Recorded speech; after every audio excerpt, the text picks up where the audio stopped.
веројатно да констатираме дека е вечна. Сега предлагам да зборзиме професор Пендаровски, со кого во една работна група дискутиравме заедно и околу овие проблеми и пробавме да направиме определени сценарии што се покажа потешко од она што изгледа, веројатно поради тоа што се работи за море од информации и можни сценарија, после што се надевам дека, тоест не се надевам, знам дека ќе има доста интересни прашања на кои можеме да се осврнеме. Повелете, професор. Благодарам. Фала за поканата.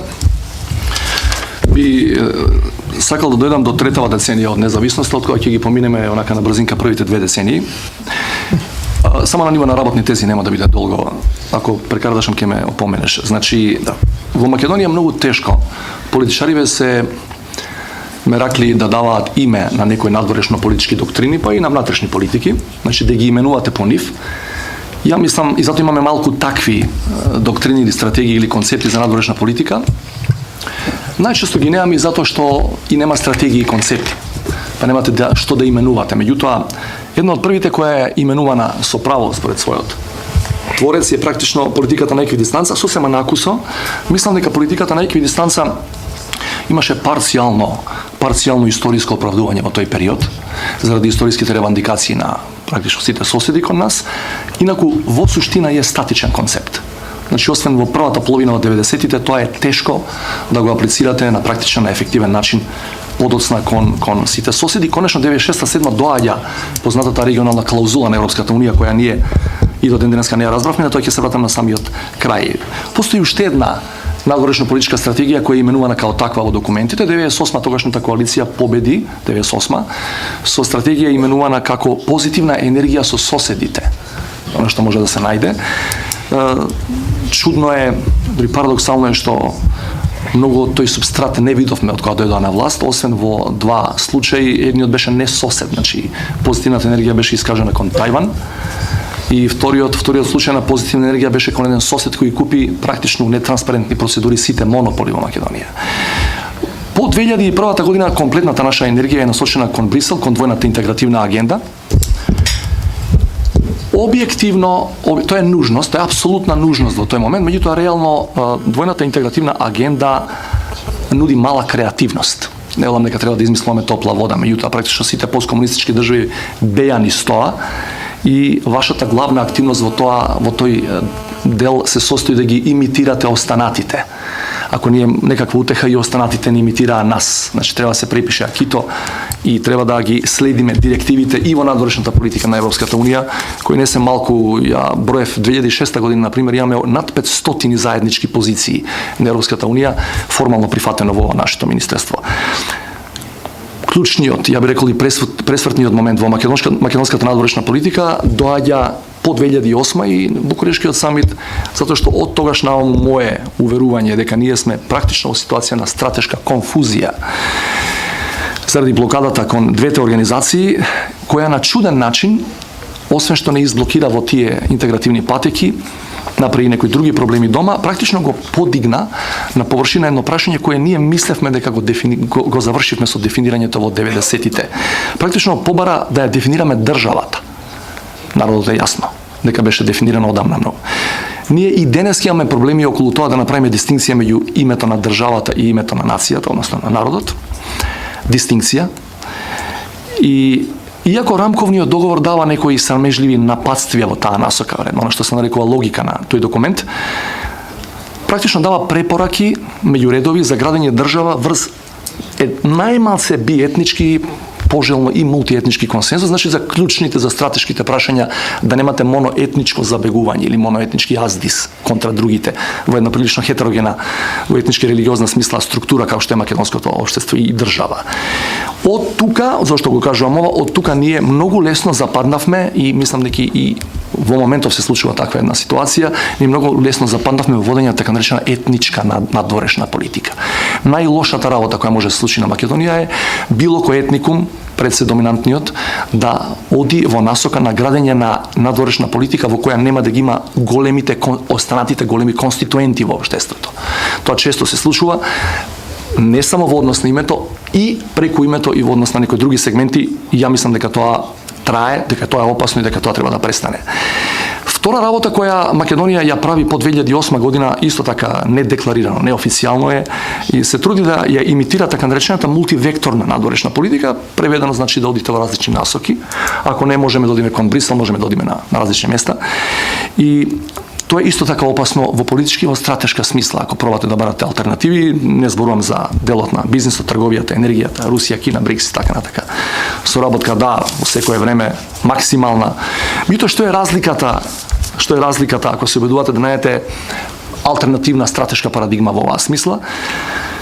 Вие многу тешко ќе најдете алтернатива за вредносниот концепт кој постои во рамките на Западната алијанса. Че ја гледам дека од време на време луѓе кои се блиски до врвовите на власта, не велам и самата власт, се бави со тие така наречени евроазиски регионални парадигми као наводна алтернатива или замена, или компензација за ова што не можеме, барем за сега да го достигнеме. И тука по мене дилемата е лажна. Значи, не постои, апсолутно не постои во ниту една од тие евроазиски регионални организации сет на вредности во кои тие држави веруваат, постои сет на интереси кои ги остваруваат низ членувањето тамо. Тамо нема преговори, тамо нема условување, тамо нема поглавје по поглавје. Вели, ако сакаш да бидеш во овој клуб, мораш да бидеш како нас во тој сегмент. Значи, нема зошто да би оделе натаму ако бараме алтернатива во делот на западните политички и цивилни вредности. Тоа е токму затоа ниту една држава од Европската унија, ниту една држава не членува на пример во Шангајската организација за соработка.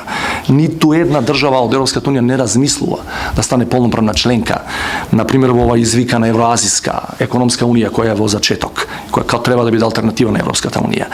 Да не зборувам за оној фолклорен остаток од биполарниот свет наречен неврзаните. Ниту еден од западот не е таму како полноправна членка, ниту размислува да влегува. Затоа што се работи за сосема друга цивилизацијска матрица на вредности.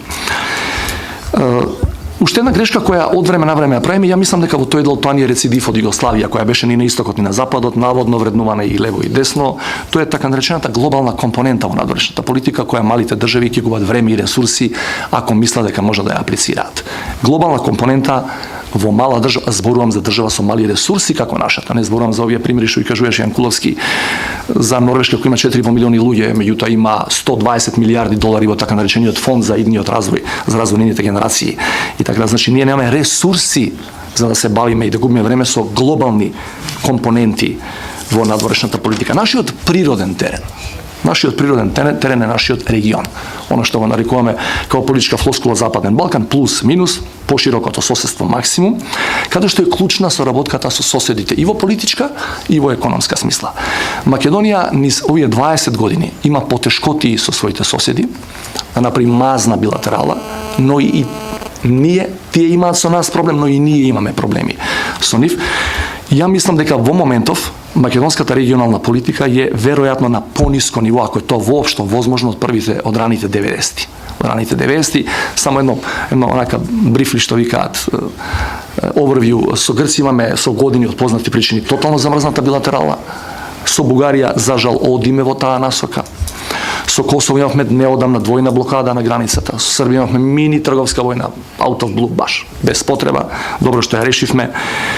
И со Албанија, ја мислам дека ние сме непотребно од наша страна, за нив ќе се зборат луѓето кои ги следат тие работи од Тирана, од наша страна ние сме непотребно индиферентни према таа држава која има во просек највисок раст во последниве 10 години во целиот регион. Значи, да заклучам во овој дел, регионалната клаузула која ни ја предложија, ние промптно ја одбивме 96-97, мислејќи дека сме компаративно најдобри од сите во регионот и ден денеска не им легнува на нашиве политичари, не може да прифатат дека не можеш да го рипаш регионот и да соработуваш директно со Германија или со Хонг Конг. Благодарам.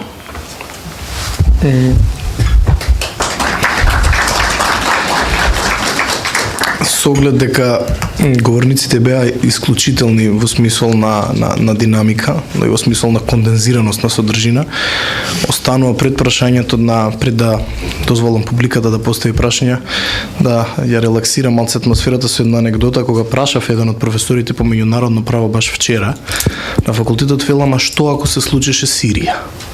каде Македонија, викам, да се позиционира. Но вистина бев во недоумица, не се работи за демагогија дека ете сакав да направам муавет колку да направам муавет и ми вели знаеш што колега вика кога во меѓународна политика ќе видиш дека четворица тепаат еден, најубаво е да станеш петиот. Така да тоа ми беше уште една од лекциите по политички реализам.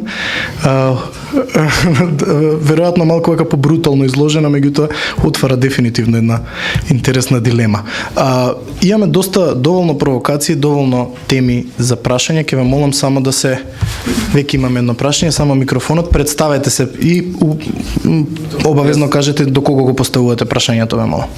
Представен сум од претходната сесија, ако сакате повторно ќе се представам.